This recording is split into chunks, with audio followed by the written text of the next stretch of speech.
क्या आप जानते हैं भगवान श्री कृष्ण की मृत्यु एक शिकारी के तीर से हुई थी, लेकिन आखिर एक साधारण तीर भगवान को कैसे लग सकता था?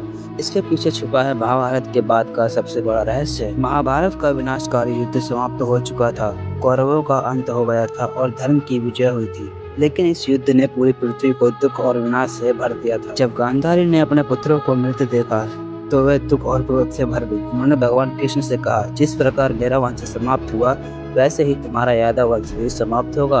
और उन्होंने श्री कृष्ण को श्राप दे दिया। धीरे धीरे समय बीतने लगा। द्वारका में सभी यादव वंश अत्यंत शक्तिशाली हो गए थे। धीरे धीरे उनमें अहंकार, शक्ति का घमंड और अनुशासनहीनता बढ़ने लगी। भगवान कृष्ण सब देख रहे थे। एक दिन कुछ यादव राजकुमारों ने मजाक में ऋषियों का अपमान कर दिया। उन्होंने एक युवक को स्त्री का रूप देकर ऋषियों से पूछा, बताइए इसके गर्भ से क्या जन्म होगा?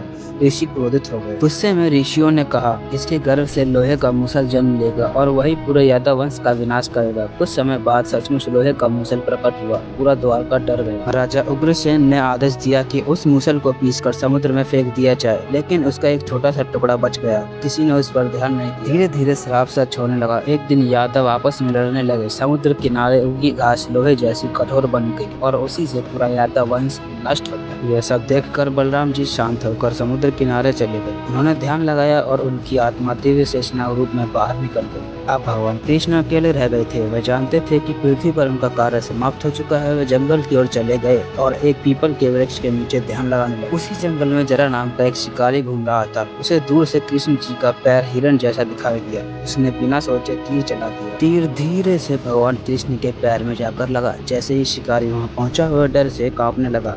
उसे समझ आ गया कि उसने क्या कर दिया। पिछले जन्म में श्री कृष्ण ने बाली को छिपकर तीर मारा था, लेकिन भगवान श्री कृष्ण मुस्कुराए और उन्होंने कहा, डरो मत, यह सब पहले से तय था। कहा जाता है कि जरा पिछले जन्म में बाली था और यह उसी कर्म का परिणाम है। इसके बाद भगवान कृष्ण ने अपना दिव्य रूप धारण किया। पूरा जंगल प्रकाश से भर गया। देवता आकाश से पुष्प वर्षाने। भगवान कृष्ण के प्रस्थान करने के बाद धीरे धीरे पूरी द्वारका नगरी समुद्र में डूब गई, मानो ये एक युग समाप्त हो गया। यह कहानी हमें सिखाती है, समय आने पर हर अवतार को जाना पड़ता है। अहंकार सबसे शक्तिशाली वंश को भी समाप्त कर सकता है और कर्म का फल हर किसी को मिलता है। क्या आपको भगवान कृष्ण की मृत्यु का ये रहस्य पहले से पता था? तो कमेंट में लिख दीजिए जय श्री कृष्ण। अगर वीडियो अच्छी लगी हो तो वीडियो को लाइक कर दीजिए। चैनल को सब्सक्राइब करना ना भूलें। धन्यवाद।